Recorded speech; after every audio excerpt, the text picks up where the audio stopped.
Get it? I am not illiterate, not even a little bit. Straight up, I make the music just for you. Nothing like an idiot. Get it? Get it? Get it? Bienvenue à toutes et à tous. dellu si waat nañ ci beneen numéro Tech ci Brick. Un autre numéro aujourd'hui très spécial. J'ai l'habitude de le dire tey dama ci yokk très spécial. Pourquoi? Parce que dañuy génnee albumu Yat Fou. Après 10 ans d'absence gars yi dañu dellu si waat sur la scène musicale, sur la scène hip-hop pour wane waat seen bopp.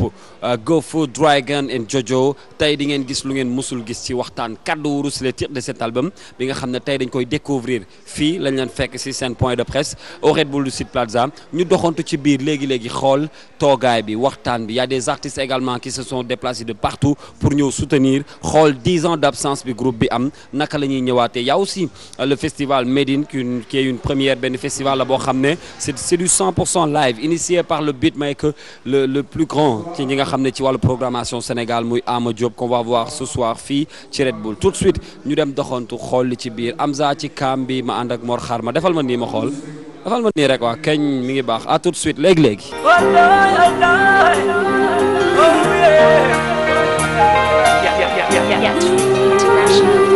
fay rek yonent ñetteelu bi naan xalaat naw fa gannaaw xel yow ci lan ñu naan gàllu wurus kawe na naa gàllu si ëpp mat sanc suñu dénk feeñ doole mbir ndox na tànc yàq fu gàddu wurus mbër si géew amal réew yàq fu gàddu wurus sax su leen fu ne yeew fent min mi mat bëri gàtt bopp neen ko attal ñetti danet yaa ngi ci kaddu wurus 10 ans d'absence Yat Fou waat ñu Ama Diop waat ñu pour Médine qu'est-ce que ça fait pour yow.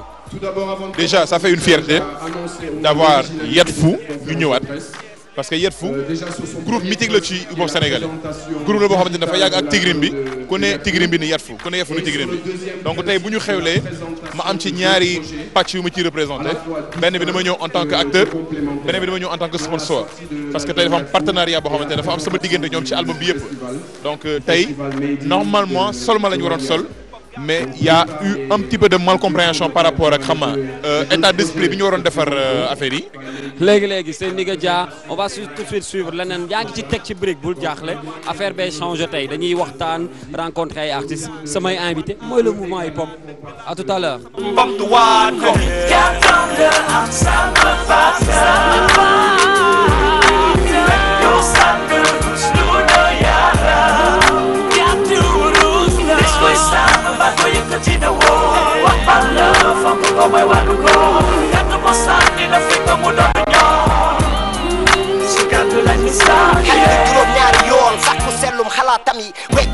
Ok, grand. Forcément, quand on retrouve Dugeti et Awadi, c'est du PBS. Les 25 ans, ça se prépare. C'est quand et c'est où? C'est une très bonne question. Écoute, c'est une très bonne question. Le 28, je t'invite au Pullman. Dugeti et moi, on va faire une communication. Voilà. Au complet, le PBS? Non, le 28 au Pullman à 11h. Dugeti et moi, on a une communication à faire. Donc, voilà, le 28. Alors, gars, ça fait quand même des mois grands, les gars, au Sénégal, ouais, c'est vrai. Bon, malheureusement, cette année, vu le boulot dans lequel je me suis engagé, je bouge beaucoup. Mais là, j'ai pris le temps de rester sur place et de faire beaucoup de musique. Et je pense que ouais, il y aura de belles choses qui arrivent, de très, très belles choses. Grand, on est venu assister également au point de presse de Yat Fou, 10 ans d'absence quand même, c'est beaucoup. Mais ça fait plaisir de revoir Guy Yexiwat avec le festival de Ama Diop. Qu'est-ce que ça veut pour vous? C'est de l'avancement. C'est de l'avancement, c'est une autre étape. C'est pas évident quand on 10 ans. Après, nous avons imposé au Watt. Il faut que nous faut que respecter le estime pour eux. Donc, voilà quoi, Bexy rek quoi, et puis Yat Fou, ils ont l'expérience, ils ont amené leur brique si Galebi tout de hip-hop, si groupe yi ku si nekk da ngeen di sa brique ba boy yi sax ba léegi ñu ngi indi ay brique dafa am fondement amee brique am décor bi Yat Fou bokk nañ si ñu indi ay brique xam la donc ça nous fait plaisir, c'est un honneur tamit pour nous. Grand, quand on parle du live également xel yëpp day dem forcément ci Awadi parce que bokk nga ci gars yi njëkk a prôné loolu wan ñu ko wan gars yi yoon bi un festival comme Médine jóge ci Ama Diop qui est un grand musicien aujourd'hui mu def lu mel ni un festival 100% live culture urbaine qu'est-ce que ça fait également pour yow noo ko gisee. man damay sant yàlla rek parce que xam nga bu ñuy commencé live bi ñu bëgg dañ ne waaye lii du hip hop waaye grand bi day yàq dénaturer affaire day yàq affaire bi lii du hip hop jékki-jékki ñu gis ñoom Jay-Z ñu gis ñoom Wyclef man ma topp ci aujourd'hui si je vois tous les groupes du Sénégal en tout cas les plus importants les plus sérieux qui sont en live je dis merci parce qu'ils ont compris que c'est avec ça qu'on peut faire une carrière internationale sinon tu vas être un bon MC pour le koñ léegi nag affaire bi ay ambition la loo tojul du kawe soo bëggee nag toj ci koñ mun nga toj c'est bien koñ soo bëggee toj à l'international am na lu muy laaj am na liggéey bu muy laaj et je les félicite c'est du courage et c'est de l'ambition franchement je suis fier de leur travail. Merci beaucoup grand bëgg naa ñëw seet si la ñu waxtaan tamit. Ah bismillah. Faut qu'on discute un peu j'ai quand même envie je dis ça à la télé j'ai envie de faire un documentaire spécial pour les 25 ans de PBS ba ma may loolu. waaw may naa la nga def documentaire bi amul problème. mais sans yow doo ci bokk. yow doo ci bokk bëggee du ci bokk. non man non amul. maa yow sama micro rek doxal. non yow yaay def loolu la amul problème. dafa neex. Aïcha dellu si waat nañ ba. je suis toujours fii ci jotaay bi nga xam ne fi la ñuy waxtaanee teg ci brique tey fii nga xam ne waa Yatfou ñoo ñu fi woo bien sûr je suis avec mon frère mon pote mon confrère mon collègue Mr Olibi salaamaaleykum. Maaleykum salam Kals, alors comment tu vas? Tu es dans la maison hein, ça c'est TFM. Absolument, on doit à tous nos téléspectateurs notre leadership. TFM is the number one. On est très heureux d'être fii tey Red Bull parce que on est venu pour un événement boo xamante ne je vois il y a toute la presse sénégalaise qui est là, il y a tous les frères qui sont rappeurs, il y a toutes les sisters qui sont dans le mouvement aussi qui sont là et c'est une excellente chose. Alors Olibi après 10 ans d'absence de Yatfou que tu connais très bien mon frère xam nga groupe bi yàgg nga liggéey ak ñoom yàgg nga leen promouvoir également au Sénégal alors tey 10 ans d'absence gars yi ñëwaat en force qu'est-ce que ça fait pour toi? Pour moi c'est un très bon point, c'est une excellente chose parce que Yatfou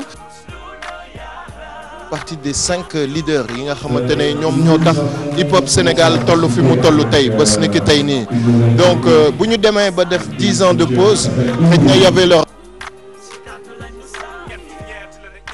game bi non seulement il avance et que ils ont quelque chose à encore rapporter et à renforcer dans le hip-hop et pour moi c'est une excellente chose parce que c'est des techniciens au niveau des rhymes, au niveau du flow, au niveau de l'écriture.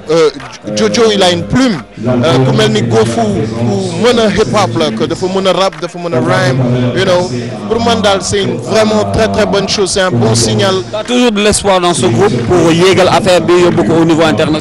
Mais lii c'est un signe encore plus qui montre que on passe à un tournant qui est décisif et je pense que l'histoire nous dira mais je pense que c'est un signe pour moi que affaire bi ça a redémarré et que mu ngi demaat bu baax a baax. Alors tu es venu également supporter avec l'évolution également gars yaa ngi fii de passage maa ngi big up sama Dio Stra Negran mais Dio naka évolution bi toll. ñu ngi ci ginnaaw Yatfou tey comme tey bésu Yatfou la. Est-ce que ça évolue. waaw ñu ngi évoluer ci kaw yàlla may ñu wër ba nga xam ne tey ñu ngi fii tey di jàppale suma frère Dino ki nga xam ne moom bokk na ci groupe Srena Negra Evolution donc voilà alhamdulilah quoi. ray nabiteen fi la xel yi fees fàcc jàpp nañu duñu xàcc nel Yatfou bindukaay bi lañuy léemu bés bu jot ngeen di yéemu nel Yatfou rap muy riir seen dënn ku mu dal sa kaw nga bënn. salaamaaleykum. mais maaleykum salaam. xoolal hip hop bi tey dama koy rax teg ci brique waaw wala. waaw ñu teg ci ay conteneur yu brique ñu naan. soirée laal doon gis yeneen. xam naa ni. rarement et on a besoin de voir des gens yu mel ni yow ah tey ñu gis la ci ça fait plaisir. Andi. waaw Kals damay kontaan trop di partager ak yow micro bi parce que tey bu ñu nee son photographe mais avant may photo Kals dama doon rap. révélation yi noonu. barki Serigne Touba je faisais du rap mais après mooy loolu. Yatfou pel quoi. bon Yatfou waaw Yatfou fenk naa Yatfou fenk naa. leneen la quoi. waaw loolu leneen la.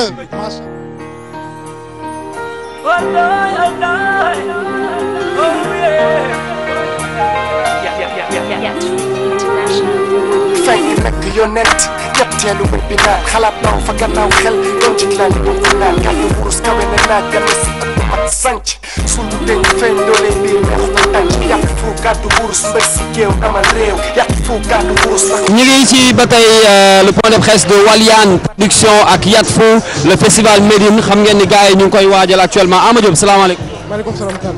alors tey dañu ñëwoon assister point de presse su Waliane ak Yatfou pour lancer Médine bi nga xam ne c'est un festival bu njëkk on a vu tout à l'heure Awadi mi ñu doon waxtaanal mu kontaan trop gis un festival 100% live tey nga teg ko nga njëkk ko def ci Sénégal qu'est-ce que ça fait pour yow. bon je me dis que ni ba tey rek objectif la boo xam ni xam nga on l'a depuis 2008 mais je me dis que ni tey liggéey bi mi ngi door a commencer tey quoi. donc pour man festival la boo xam ni xam nga c'est pour tout le mouvement hip hop Galsen gars yi di gën a live xam nga objectif bi mooy 100% live ñu atteindre d'ici peu quoi. ok qu'est-ce qui est prévu lan la ñuy waajal le 4 ak le 5. bon le 4 mooy concert Yatfou Mass Black Diamond avec des invités surprises yoo xam dañ leen di inclure dedans après le 5 bi mooy échange bi crossover yi initiation à la musique business musique bi en tout cas tout ce qui tourne autour business musique quoi. et live la ñuy gis ak orchestre ak band. carrément.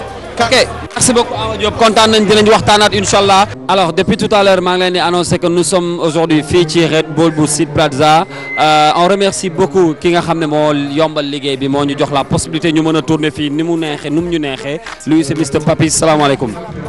grand merci beaucoup ça fait plaisir de t'avoir ci sama émission en interview je rappelle que yow yaay gérant wu Red Bull bu Site Plaza ça fait un moment quand même ñu ngi gis hip hop Galsen di fi défiler on a vu Simon il y a Bidé bu bees qui se prépare il y a aujourd'hui Yatfou mu mel ni ubbil nga la culture urbaine en général say buntu déjà dama lay bàyyi nga nuyu samay téléspectateurs ñu waxtaan ci loolu vite fait. Kals maa ngi lay remercier déjà ci interview bi di nuyu sa téléspectateur yëpp comme ni nga ko waxee bon fàtte woon nga ne le premier groupe de rap à avoir joué ici c'est le Daaraji. bien sûr. donc après effectivement on a eu Simon donc il y a Bidéo bu bees qui va se produire demain disons le samedi 22 ñu ngi bëgg a ubbi en fait il faut que gars yi xam ne le Red Bull ce n'est pas un club ou un endroit élitiste. Le rap représentant la culture urbaine, on veut que les gens aussi de cette culture, que les jeunes Sénégalais de toutes les classes, classe moyenne, basse classe, puissent venir se retrouver au Red Bull. On continue tout de suite suñu interview teg ci brique tey jaxase mélanger panache lépp lañ lay wan donc teg ci brique Amza moo nekk ci camp bi di def lu ko neex on va regarder tout de suite tey allo ñu dem xool ji la nouvelle vidéo de Yatfou seen clip bu bees tax Kaddu Wurus en exclusivité ñu seetaan ko dellu si waat léegi dans teg ci brique à tout de suite.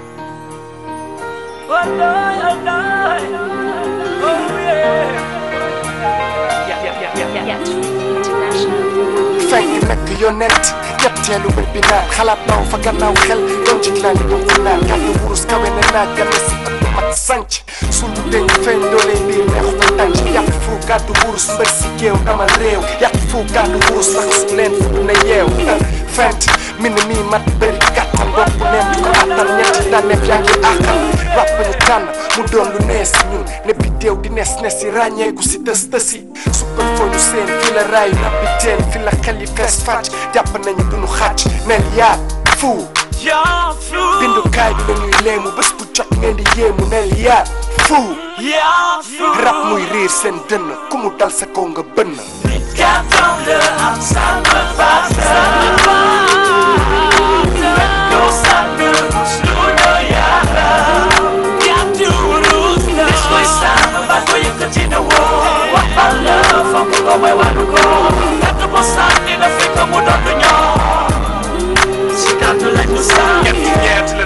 ñeet la de del si yeesi leenati de yéemati leenati de yéen a ngi deewati de ñii ngi daanu yës si ñee di xam ak ximi ñi gëmmoon gi mii mbind mii di leen di gindi yëg-yëg bu jóge ci xol rek kay mel ni barki ki ñu tiim du ay jàpp te du xaati comme ñu sell la ne baati génnee ci kii làmmi kat rus wóor na rus ni ku ko weddi rus ñett ku moo fenkal fent jël seen gént def ko dëgg yeesal hip hop Galsen ba kenn du sëgg ñu gën ñoo bëgg guddeeg bëccëg ñu rëdd teel a yeewu guddee tëdd yor suñuy bot di fëgg gëm nañ liggéey rek kay dëgg jeexal nañ téere ya doole taaru aaya ya dëggal waxu rawaan ya suñu jaan wàcc na bàkk nañ jaag jékkiwaat dekkalaat dëggalaat na ñoo ko sabab mbamtuwaat ko Gàttal la am sama papa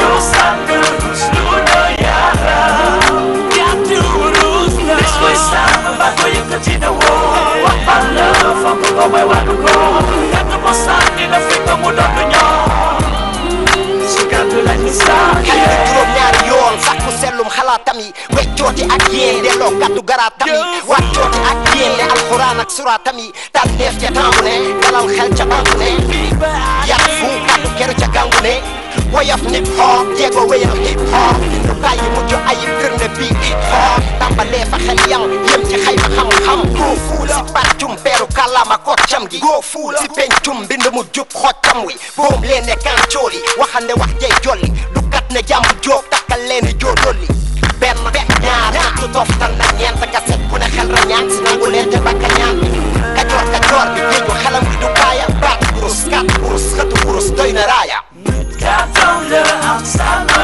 papa yow sama rus lu doy yàlla gàttu rus la jël ko fu tay kon bi ba ami gàttu rus la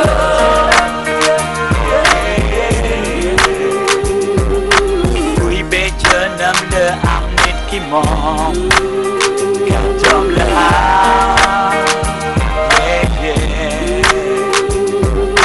wax bal te su génnee du la baal faaw jëf rek gàttu rus la fonk ko ñu rus la dëgg ci ko rus la tekki ko rek rus la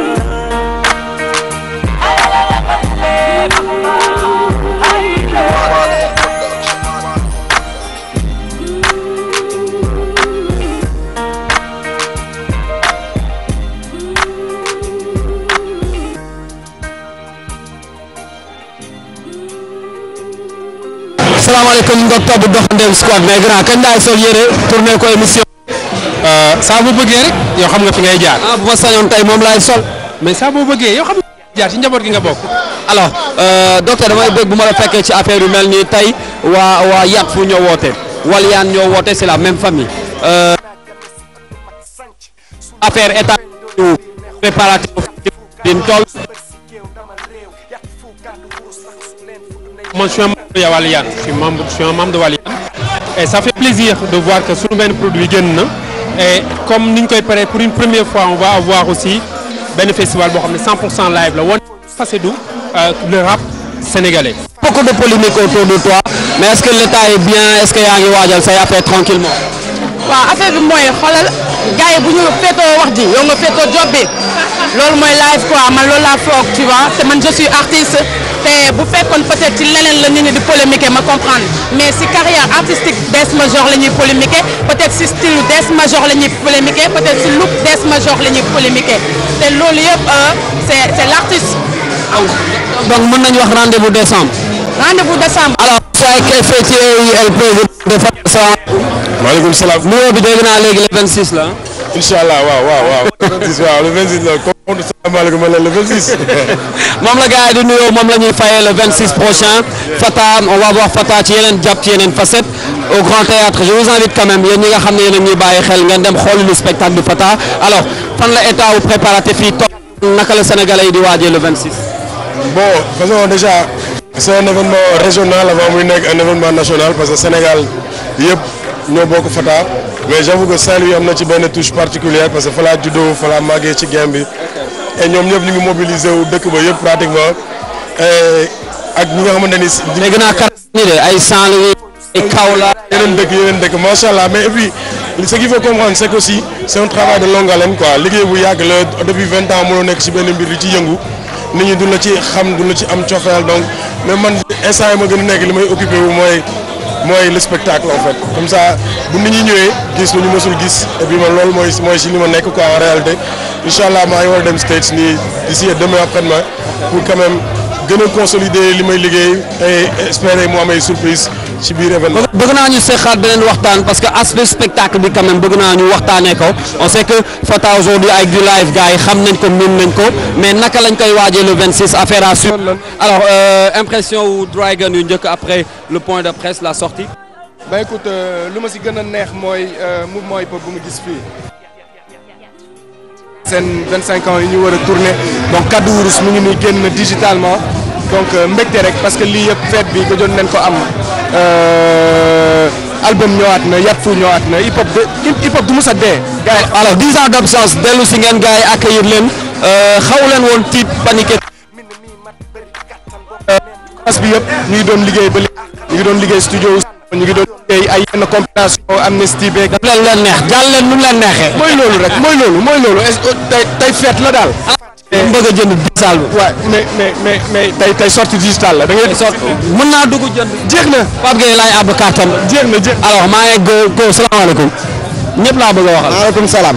alors impression yu njëkk yow tamit. yee mooy nice rek lépp dal ci jàmm ñu def ko ci jàmm et puis expliquer déroulement wu ñaari événement yi mooy festival bi ak sortie digital album Yat Fou di Kaddu Wurus di wax Sénégal yëpp ñu jënd album yi et puis ci gannaaw loolu albumu kër gi génn na albumu Simon génn na album yi génn Sénégal yëpp na ko gars yi jënd que les choses avancent que le hip hop aille mieux. alors tey 10 ans d'absence wax naa ko droit léegi gars yi doon leen xaar peut-être panique ak tiit préparatifs yi yàggoon na nu leen gars yi accueillir noo ko gisee. non amul problème Yat Fou lyrics yi xam nga day ñor et puis xam nga am na ay secret yu ndaw yi moom may gars yi ci biir yoo xam ne day firndeel suma album solo bu ñëwee à partir de Londres bagage bu may def ci suuf donc amul tiit lyrics yi tooy na xam nga. donc Yat Fou retour en force on peut dire ça. waaw amul taxaw xam nga hip hop bi dafa soxla lii dafa soxla ay événement soxla ay yëpp donc xam nga te tey la ñu gën a seetlu ne. hip hopeurs yi initiative yi tey la gën a bëri tey la hip hop bi gën a bëri moyen aussi ce qui veut dire que ça va bien se passer et puis retour en force bi ak Walian Band ak yeneen ñi nga xam ne ñooy jouer mooy ay Simon ay Mass ay Nix donc en fait il faut que le hip hop bouge en fait. ok yaa macha allah alors bàyyi guma parce que damay jël sama temps waxtaan ak sama gars yi laay na nga leen ko jox. maa ngi fi ma waxtaan ak. waaw wax ak moom. alors Dio bëggoon naa laaj également la conception la réalisation de cet album ça vous a pris beaucoup de temps en termes de moyens en termes également de temps bàyyi ngeen lu bëri pour sëgg ci. aujourd'hui li ngeen ci def noonu yëpp grand baa leen sama caméra bi wane ma bokk alors li ngeen ci def noonu yëpp tey Sénégal ñëw wuyu si leen hip hop ñëw wuyu si leen ça vaut le coup. oui moi je pense que liggéey bu nekk dafa am payoor. Et quand tu travailles en conséquence parce que comme tu l'as dit 5 années lañ toog liggéeyaat lu bëri xoolaat lépp loo xam ne war nañ ko mën a proposer peuple sénégalais bi war nañ ko mën a proposer africain yi war nañ ko mën a proposer la population mondiale xool nan la ñuy def ak nouvelle technique yu xew ak loolu yëpp ça a un coût donc y a eu un business plan bi ñu teg avant ça xool bu ñu defee lii dépenser lii ci énergie lii ci xaalis ñaata la ñuy en fait ñaata temps mooy tax ba ñu recouvrer ko parce que c'est important aujourd'hui. On attend aussi des spectacles venant de Yat Fou est-ce que c'est prévu surtout région yi nekk ci Sénégal parce que Dakar ñi ngi seetaan mais les régions aussi ñi ngi xaar. non à partir de janvier dañuy bàyyi fête yi passé pour nit ñi gën a mën a déglu album bi bu baax ba miin ko nga xam ne concert yi day gën a neex parce que c'est pas intéressant ngay jouer ay morceaux yoo xam ne nit ñi xamaguñ ko dañuy toog di la déglu du ñu am pêche bi en fait duñu la mën a suivre ci lu bëri. donc c'est important de les préparer. voilà on leur donne le temps de se familiariser avec l'album après ñu doog a ñëw à partir de janvier on va venir fort avec beaucoup de choses mais instant yi mënaguñ ci wax parce que am na xaar lépp dañuy xaar ba mu gën a ñor. ñu génn ci waaw. alors rendez-vous le 4 ak le 5 inchallah ak Médine on va voir Yat Fou en live band. inchallah. lépp mat na. waaye le mot de la fin. waaw salaamaaleykum Yat Fou ñëwaat na jeex na. rendez-vous inchallah le 4 prochain avec le crew Yat Fou merci beaucoup les gars peace. alors je suis toujours dans le point de presse wala ci point de. maa ngi ak un membre du groupe Alien Zik Alien salaamaaleykum Dixa. maaleykum salaam. de voir ngeen ñëw soutenir jàpp ci festival nak Ama Diop mais aussi la sortie d'album de Yat Fou Alien Zik nan ngeen gisee après 10 ans d'absence de Yat Fou ngeen ñëw jàpp ci affaire yi mouvement hip hop yëpp nekk fi quelles sont tes impressions? Déjà mbég dañ fi am place boo xam ne dañ ko war a téye te Yat Fou bu ñëwaatee rek 10 ans après big événement la quoi on kiffe ça et big up tamit à Ama Diop pour job bi muy def instant ci hip hop bi tamit. Alien Zik se prépare avec un double album encore en 2015 mais dinañ am ay 10 titres en décembre le 29 inchallah à Douta Seck qu'est-ce qui est prévu? Le 29 décembre à Douta Seck inchallah on va présenter un album un pré-album le musul am Sénégal dañuy présenter album bi couleur bi nu muy mel suñu album bi en mars inchallah on va sortir le double CD mais instant dañ leen di may benn 10 à 16 titres pour gars yi xam couleur album bi quoi. Alors liggéey bi yàgg na doon xaar est-ce qu'on aura un Alien Zik au complet? Ouais, comme d'habitude on est toujours au complet. Merci Dixa. Alors je promets qu'il y a beaucoup de choses qui se préparent à innovation, à faire à suivre. Merci beaucoup. Alors ça a été un plaisir de vous servir maintenant ce Tek ci Brick. Juste à préciser aujourd'hui que Tek ci Brick c'était en mode interview tey interview la woon ak Hamza ak Mamène Mor Xarma mi fi nekkoon gars yi def en mode interview gis ngeen ñëpp jaar nañ fi ñëpp waxtaan nañ ñëpp jàppisé nañ c'est ça le mouvement hip hop et nous Tek ci Brick lu ñu yitteel bokk na di valoriser wane li nga xam ne moom la hip hop Galsen ëmb loolu moo waraloon tey nii la demee Alou merci beaucoup ci montage bi merci également à Mor Xarma sama réalisateur sama caméraman Hamza qui nous a beaucoup aidé wàcceel ma kam bi ci suuf rek ñu tëj ma ak yow on se donne rendez-vous inchallah next week peace semaine prochaine. moon gi mi mbind mi di leen di gindi yëg-yëg bu jóge ci xol rek kay mel ni barki ki ñu tiim du ay jam te du xaati lu ñu sell la débaati génnee ci biir làmmiñ kat sport bi kurus ni ku ko wet di rus yet ku moo fenkal fent jël seen gént def ko dëgg yeesal hip hop Galsen ba kenn du sëgg ñu gën ñoo bëgg guddeeg bëccëg ñu rëdd teel a yeewu guddee tëdd yor suñuy pot di fëgg gëm nañ liggéey rek kay dëgg jeexal nañ téere ya doole taaru aaya ya dëggal waxu rawaan ya suñu jaan wàcc na bàkk nañ jaag jekkiwaat a dekkalaat dëggalaat na ñoo ko sabab mbamtuwaat ko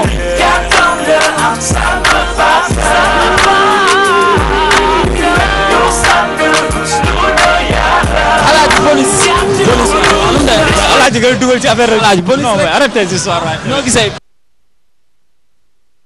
ay ba amul neex de nice non lépp a ngi fi alhamdulilah macha allah ñun daal waaw police fin I am not illiterate, not even a little bit. Straight up, I make the music just for you. Nothing like an idiot. Get it, get it.